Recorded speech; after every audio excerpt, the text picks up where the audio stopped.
chosen one, stop scrolling. The last 72 hours were not stress, not overthinking, and definitely not random. What you've been feeling is a spiritual recalibration, a destiny shift happening in real time, and if you misread it, you don't just feel off, you delay the season that was assigned to you. Let me say it plainly, the heaviness, the strange restlessness, the sudden discomfort with what used to fit this is not punishment. This is alignment. This is heaven adjusting your trajectory with precision, because what's coming next cannot land on the old version of you. And I need you to make one small commitment right now. Give me the next 60 seconds. Because one line in this message is going to explain what you couldn't explain to anyone around you. Quick question, and answer it honestly. In the past 3 days, have you felt unusually heavy for no clear reason, yes or no? Because if the answer is yes, you are not breaking down. You are breaking out. Something is being cut off, something is being cleared, and something is being accelerated, whether your logic can track it or not. You don't stumble into a moment like this by accident. You were led here on purpose, and the people who dismiss this message will call it just a video. But you and I both know when a word hits you with weight, it's because it was aimed at you. So here's what we're going to do.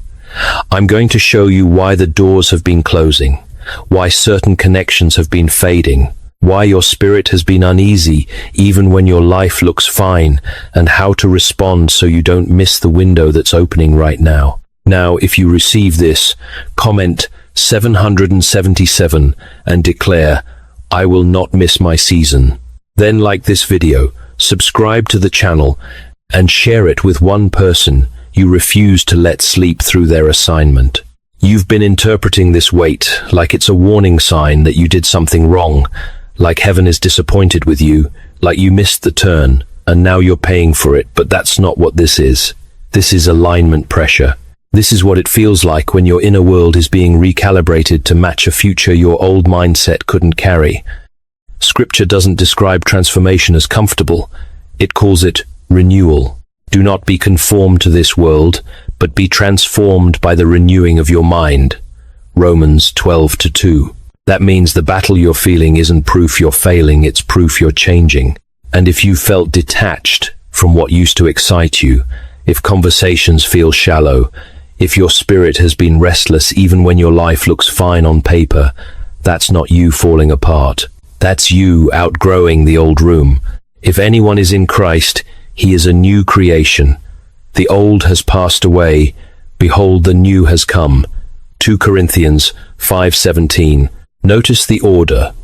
The old passes away before the new fully arrives, and that middle space can feel like confusion, like silence, like pressure because you're standing between versions of yourself. That's why these last 72 hours have felt like a fog you can't explain. Your soul is letting go of a former identity while your future identity is still loading. This is why you can't go back emotionally. Even if you try, you've crossed an invisible threshold. Let me ground this with Joseph. Joseph didn't get rejected by God when the pit happened, and he didn't get abandoned when the prison door locked. He got positioned. The same environment that looked like delay became the corridor to influence, because what people call setback, God often uses as setup. Joseph's gift didn't disappear in the dark. His character got refined there, his discernment got sharpened there, and his authority got formed there. That's what's happening to you. Not punishment, but preparation. And here's the psychological layer that matters.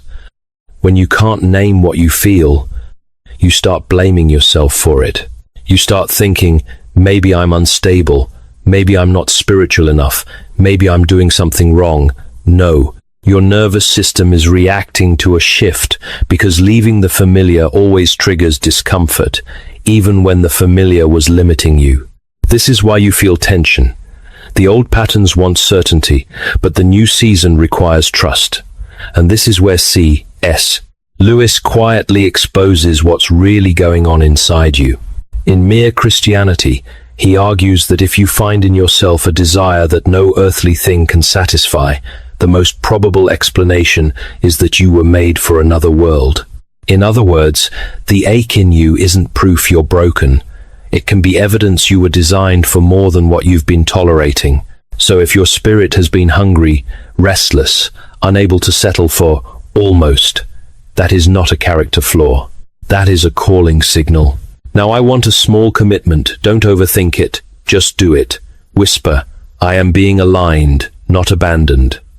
Say it again, slower. I am being aligned, not abandoned. Because when you name the season correctly, you stop fighting it.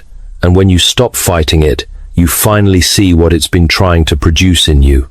And what it's producing next is going to require space. So in the next part, I'm going to show you why things are falling away, why some connections are fading, and why that clearing is not loss, it's protection. This is where it gets serious, because what you're calling things falling apart is actually a divine evacuation. And if you keep sentimentalizing what God is trying to remove, you will turn your own deliverance into delay. Hear me. Some of what's fading right now is not unfortunate. It is unsafe for your next season. Some of what's closing is not rejection. It is protection with teeth. And I know that sounds intense, but it has to be, because your future is not fragile, it's expensive. It will cost you access to places you've been addicted to, conversations that keep your spirit small, habits that numb you, and relationships that feel familiar but quietly suffocate your assignment. This is the moment where people lose years, not because they aren't gifted, but because they refuse to release. They keep dragging old attachments into a new season, and then they wonder why nothing fits, why nothing flows, why everything feels heavy. It's heavy because it's not yours anymore. You're carrying what you were supposed to leave behind. Scripture shows this pattern with terrifying clarity. When Israel stood at the edge of the Jordan, they were not allowed to cross into the promise while still thinking like slaves. The wilderness had to end, and with it, the reflexes of Egypt. Joshua didn't negotiate that boundary. He didn't hold a committee meeting with nostalgia. He led them to a line in the dirt, and heaven demanded a decision. Because there are thresholds you can't cross while you're still clutching the old identity. And the Jordan wasn't just a river, it was a test of timing. They had to step before the water moved. That's the part you keep missing. The miracle responded to movement. The opening didn't happen to make them brave, the opening happened after they obeyed. That's why the last 72 hours have felt like pressure in your chest, like a tightening in your spirit, like something is off, even when nothing is visibly wrong. It's not off. It's the alarm system of your calling telling you, stop trying to live in what you've outgrown. This clearing is God making room. And when God makes room, it doesn't always look gentle. It looks like disconnection. It looks like unanswered texts that used to trigger you but now don't. It looks like you walking away from a habit and realizing the relief is louder than the craving. It looks like a door shutting and you trying to reopen it, but the handle won't turn because heaven has locked what would have lured you back into circles. Let me say it the way your spirit needs to hear it. If it can't follow you into purpose, it must be removed from your proximity. Because your next level requires capacity, and capacity requires space. And space doesn't come from wishing. Space comes from releasing.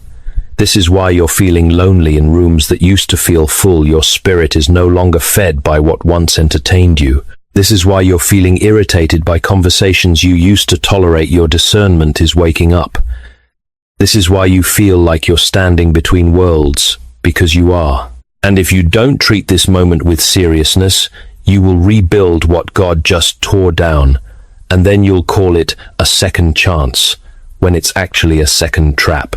So here is your next micro-commitment, and it's not optional if you want to move forward. Say, I release what cannot follow me. Say it again like you mean it. I release what cannot follow me. Now answer me, because your response tells me what God is touching in you. What has been quietly fading lately? People, habits, or places?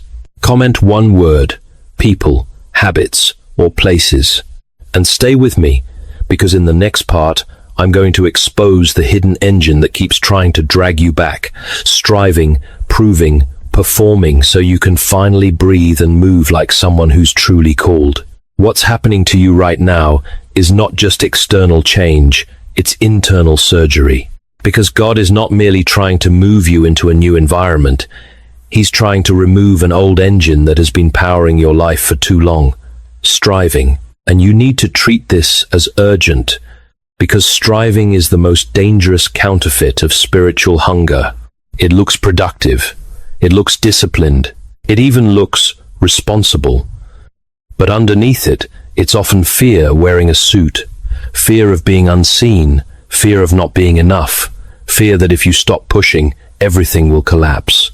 And the reason this matters so much is simple. You can't carry a destiny built by the Spirit with a nervous system addicted to control. If you keep building with striving, you will always need applause to feel safe, speed to feel valuable, and results to feel chosen. That's why this season feels like resistance. God is confronting the part of you that keeps trying to earn what was meant to be received. This is not about laziness versus hard work. This is about motive. This is about the difference between effort that flows from identity and effort that tries to purchase identity. And if you don't let this die, you will keep arriving at open doors with a closed heart, because you'll be exhausted, suspicious, and constantly measuring yourself. That is not freedom. That is bondage with a religious label. This is why Gideon is the perfect mirror for you right now. Gideon was not standing on a platform when God spoke to him. He was hiding. He was minimizing himself. He was trying to survive, not trying to shine. Yet the angel called him mighty warrior before he ever won a battle. That's the pattern. God speaks identity before he demands performance. Gideon didn't need a new schedule. He needed a new self-concept. And you don't need more pressure, you need revelation. Because the moment you truly see who God says you are, striving starts to starve. Scripture makes it plain. Not by might, nor by power, but by my Spirit. Zechariah 4-6. That means your next season is not sustained by intensity. It's sustained by surrender. The reason God is allowing things to slow down, why your old methods aren't working, why the hustle feels dry, is because He is breaking your dependence on force. He is teaching you to move by leading, not by pushing. And here's the uncomfortable truth. Some of you have been addicted to the adrenaline of proving. You don't just want success, you want vindication. You want to show the people who doubted you that you were worth believing in. But if your fuel is revenge, your success will never feel like peace. It will feel like debt, because you'll always need the next win to silence the next insecurity. That's why God is stepping in right now, because He loves you too much to let you build a future that keeps you spiritually starving. And this is where C.S. Lewis exposes the strategy behind the pressure. In the Screwtape Letters, he illustrates how the enemy doesn't always need a dramatic sin to destroy a life. Sometimes all it takes is exhaustion, distraction, and slow compromise, until a soul forgets how to listen. Striving is one of the enemy's favorite tools because it keeps you busy enough to look faithful while slowly disconnecting you from intimacy. You pray, but you're rushing. You work, but you're empty. You worship, but you're performing. And God is saying, no more. So here is your micro-commitment, and you need to do it with your body, not just your thoughts. Put your hand on your chest and say, I don't have to perform to be chosen. Again, I don't have to perform to be chosen. Let that land, because it is the beginning of deliverance. When striving breaks, your spirit can finally breathe. When striving breaks, your ears can finally hear again. And this sets up the next part, because once God removes striving, He often introduces something that feels frightening at first. Silence, not punishment. Training, not absence. Invitation. And if you interpret the silence wrong, you'll run back to noise, so stay with me. Now we're going to confront the part that scares most people, because this is where many callings die, the silence. When it gets quiet, you start interrogating heaven. You replay every mistake. You scroll for distractions. You look for a sign, a voice, a rush, anything to prove you're still being guided. But listen closely. The silence you're in is not rejection. It's training. It's the difference between living on emotional confirmation and living on conviction. Because if God is preparing you for weight, He cannot let you remain dependent on noise. He will teach you to stand steady when nothing is clapping for you, when nothing is moving fast, when you can't feel what you used to feel. That is not cruelty. That is maturity. This is why Psalm 46:10 hits like a command, not a suggestion. Be still and know that I am God. Stillness is not emptiness, it's revelation without volume. Stillness is where false urgency dies. Stillness is where your nervous system stops being the steering wheel. And if you've been experiencing spiritual quiet lately, worship feeling flatter, prayers feeling like they hit the ceiling, conversations feeling less stimulating, it may be because God is detoxing you from shallow dependence. He is not trying to entertain you. He is building you. That's why Hannah is the perfect picture for this season. Hannah carried a promise in her spirit while her reality mocked her. Year after year, no visible change, and it would have been easy for her to call it abandonment. But Hannah didn't quit. She went deeper. She didn't perform a pretty prayer, she poured out a raw one. Her silence was not the end of her story. It was the forge of her endurance. And when the breakthrough came, it didn't just give her a child, it gave her a testimony that could not be counterfeited. That's what God is doing with you, building a testimony that cannot be explained by trends, luck, or human approval. Here's the psychological truth that most people ignore. When you don't get instant reassurance, your system panics, because it's been trained by quick rewards, quick likes, quick replies, quick results. But delayed reinforcement creates something stronger than hype. Stability. It teaches your mind to anchor instead of spiral. It teaches your spirit to trust without constant proof. That's why you felt stretched, because you're being rewired. And here is your micro-commitment right now. It's small, but it's powerful. For the next 10 seconds, breathe slowly and say, "Stillness is my training ground." Again, stillness is my training ground. Let your body learn what your spirit already knows, because once you stop fighting the silence, you start hearing what the noise was hiding. You start recognizing the patterns that were draining you. You start discerning the difference between God's timing and your anxiety. And that's the turning point, because your next season will demand a calm mind, a clean heart, and an unshakable center. Now I need you to answer me, because this tells me whether you're ready for what's next. When it gets quiet, do you spiral or do you anchor? Comment anchor if you choose peace today. And stay with me, because in the next part we're going to break the deepest chain of all, not doubt, not fear, but the vow you made in pain that has been silently limiting your life. Now we go to the root, because this is where destiny gets strangled quietly, not by a dramatic failure, but by a private agreement you made in pain. I'm talking about the vow you whispered to yourself after disappointment, betrayal, humiliation, or loss. You didn't announce it, you didn't write it down, but you felt it settle into your spirit like a survival strategy. I won't hope like that again. I won't trust like that again. I won't open my heart like that again. I'll stay small so I don't get hurt. And the tragedy is that you called it wisdom, but it was fear pretending to protect you. That vow didn't just guard you from pain, it also blocked you from promise.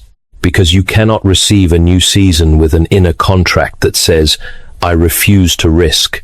This is why some of you have been stuck in cycles, even though you pray, even though you fast, even though you know better, because your mouth says faith, but your nervous system has been loyal to the vow. And heaven is not overlooking it anymore. Heaven is exposing it, because what's coming requires a healed you, not a guarded you. This is why the enemy loves shame. Shame doesn't just say, "You did something wrong." Shame says, "You are doing something wrong." It convinces you that you are the variable that disqualifies you, that your past has the final word, that you should stay silent, stay hidden, stay safe.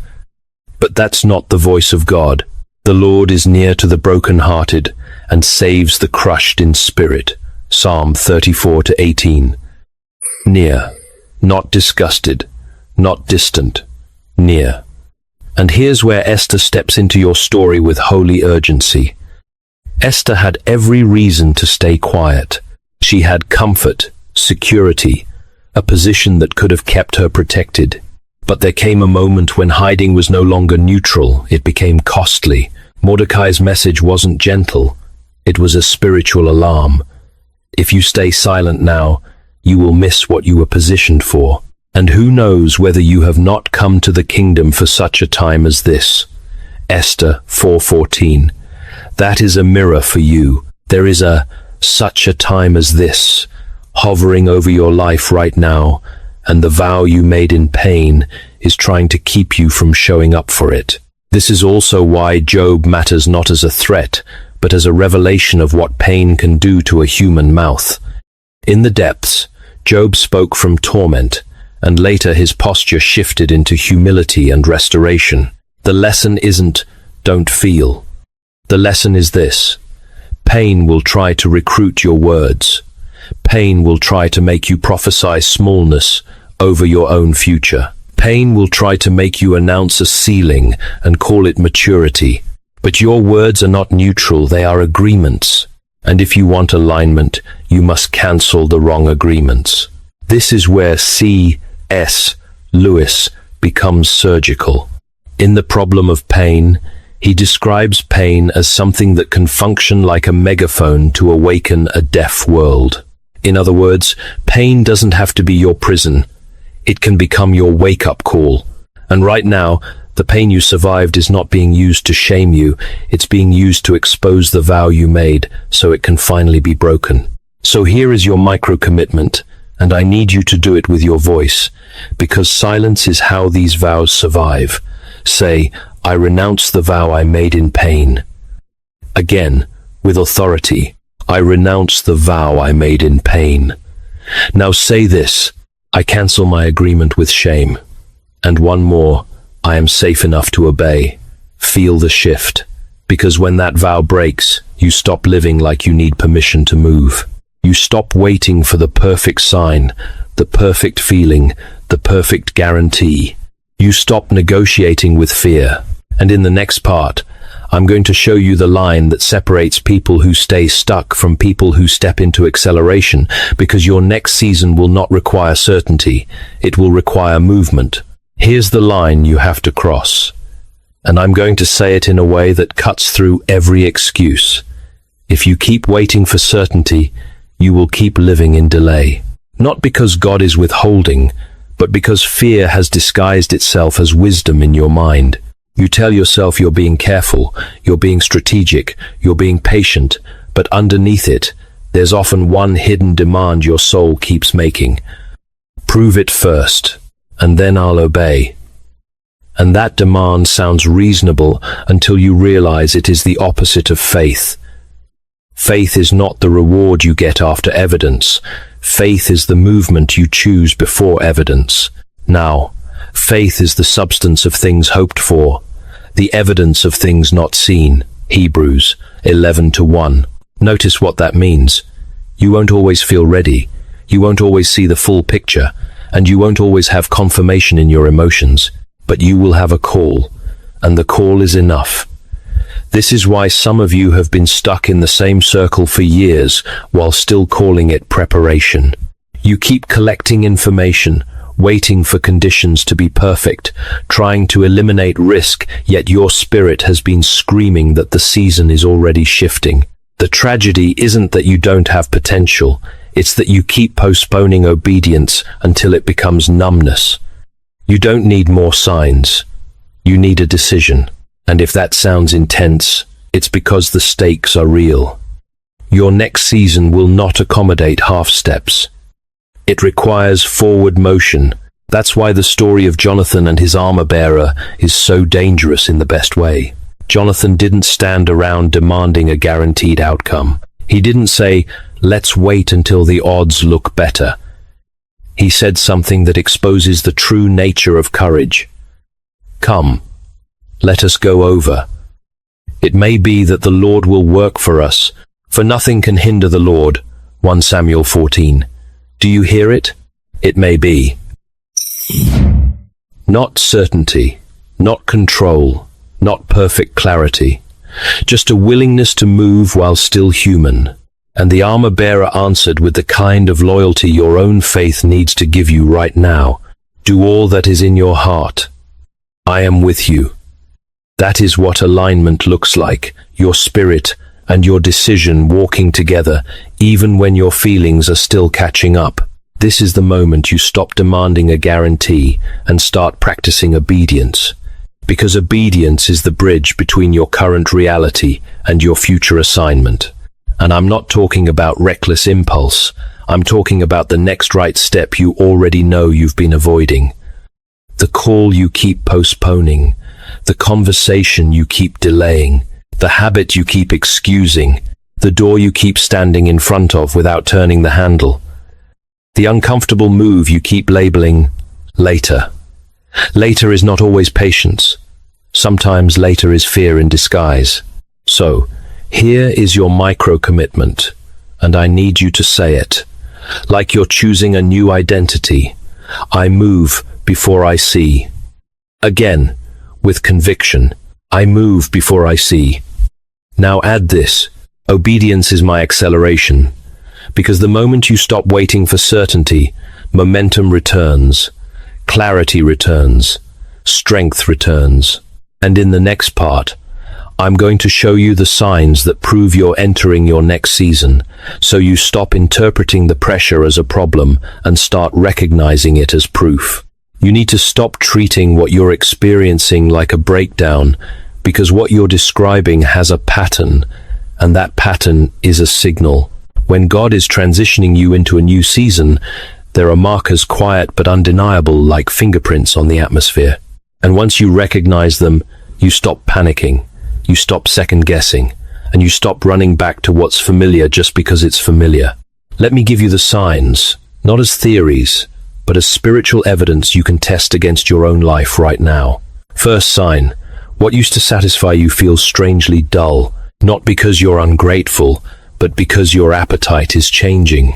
Your spirit is refusing to be fed by what once entertained you. Second sign, your tolerance for compromise is shrinking.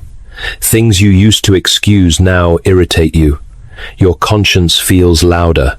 Your discernment feels sharper. That's not you becoming too much. That's you becoming clean enough to carry weight. Third sign, relationships start shifting without dramatic fights. Certain connections don't feel evil. They just feel off. You can still love people and still recognize they don't have permission to shape your next season. Fourth sign, you feel unusual fatigue, but it's not only physical, it's spiritual. Your body is reacting to internal remodeling. When God is doing deep work, even your sleep patterns and emotional bandwidth can shift, because your inner world is being restructured. Fifth sign, you start noticing an increase in resistance the moment you choose growth. This one is critical, because many people interpret resistance as wrong direction, when often it's the opposite. Nehemiah experienced this. The moment he started rebuilding the wall, opposition intensified. Mockery, pressure, distraction, tactics, fear campaigns. Everything was tried to stop the construction, but the resistance wasn't proof the assignment was false. It was proof the wall was going up. The enemy doesn't waste warfare on what isn't becoming dangerous.